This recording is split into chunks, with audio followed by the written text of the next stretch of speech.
সুপ্রিয় দর্শকবৃন্দ, আসসালামু আলাইকুম। আমি হাজির হয়ে গেলাম আমার গ্রামে। তো হাঁটতে আসলাম, হঠাৎ করে আমার এক বড় ভাইয়ের সাথে দেখা হলো। ভাই কৃষি কাজ করে। শুনেন, আমি আগে একটা কথা বলে রাখি, আপনাদেরকে বারবার প্রত্যেক ভিডিওতে আমি বলি উদ্যোক্তা হতে হবে।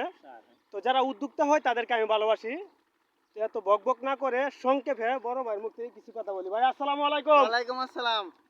তো ভাই দেখলাম আপনি বিকেলবেলা জমিতে সার দিতেছেন। জি জি। তো আপনি কি কিরা ক্ষেত করছেন নাকি ধান ক্ষেত করছেন? কিরাকের ধানকে দুনোটাই। কিরা ক্ষেত ধান ক্ষেত দুটোটাই করছেন। তো কয় শতাংশ জমি করছেন কিরা? 50%। 50%। 5 কাঠা আমাদের এখানে। আমাদের কিশোরগঞ্জে মানে 10% 1 কাঠা, সেই অনুযায়ী 50% মানে 5 কাঠা। 5 কাঠাতে আপনার কত টাকা খরচ হয়েছে ভাই এ ভাই পর্যন্ত? আমার খরচ হয়েছে 80,000 টাকা। 80,000 টাকা। বিক্রি হয়েছে এ পর্যন্ত কত টাকা? 2 লাখ টাকা। 2 লাখ টাকা। তাইলে আপনার লাভ হয়েছে টোটালি কত? হ্যাঁ, লাভ হয়েছে টোটালি 1 লাখ টাকা। 1 লাখ টাকা। তো এখন কি আপনি কি আরো বিক্রি করতে পারবেন কিনা? সম্ভব না না? না, এখন তো আর সম্ভব না। লাস্ট সার দিতেছি, দেখি কি হয়। কি হয়? এখন তো ধান ক্ষেত আছে, পাশাপাশি কিরা ক্ষেত আছে। কিরা ক্ষেত এটা আমার না, আমার বড় ভাই কামালউদ্দিন ভুঁইয়া কাঞ্চন ভাইয়ের। হুম, এটা আমি দেখাশোনা করি আর কি। তো শুনেন, আমি একটা কথা বলি যে কিরা এখন তো শেষ সিজন, হ্যাঁ, জি জি এটা জি। কি আপনি চাষ করে এখন ধান রোপণ করা যাবে না? জি জি, রোপণ করা যাবে। তাইলে তো মাশাআল্লাহ আরো লাভ হবে নাকি? জি জি জি, অনেক লাভ হবে। হুম।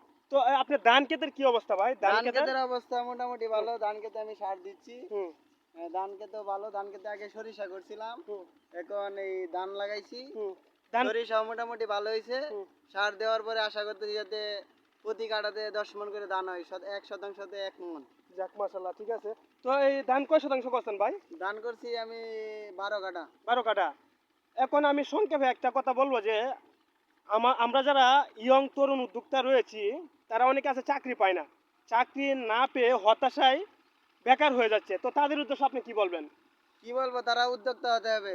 হুম।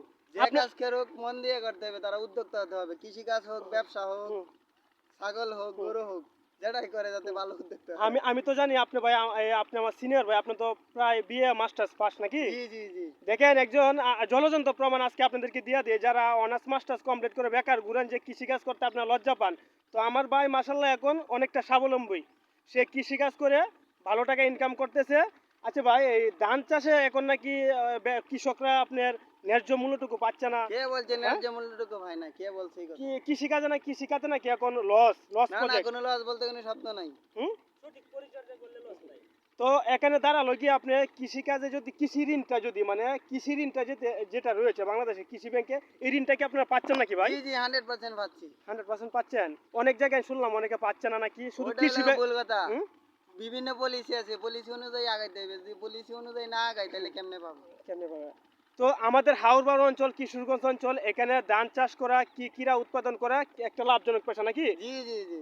তো ভিউয়ার্সদের উদ্দেশ্যে এটাই বলবো, আপনারা সময় নষ্ট না করে ভাইয়ের মতো তরুণ উদ্যোক্তা হন। মাসে কমপক্ষে আপনি 30 থেকে 40 হাজার টাকা ইনকাম করবেন নাকি, যদি ভালোভাবে পরিশ্রম করা যায়। আরো বেশি হবে, আরো বেশি বেশি হবে। হবে। যাক মাশাল্লাহ। তো আর কিছু বলার নেই। আমি আবার আপনাদের সাথে আমাদের গ্রাম বাংলার আরো নতুন ভিডিও নিয়ে হাজির হব। সকলে ভালো থাকবেন, সুস্থ থাকবেন, এবং আমার ইউটিউব চ্যানেলে যদি এরকম আরো ভিডিও দেখতে চান পাশে থাকবেন।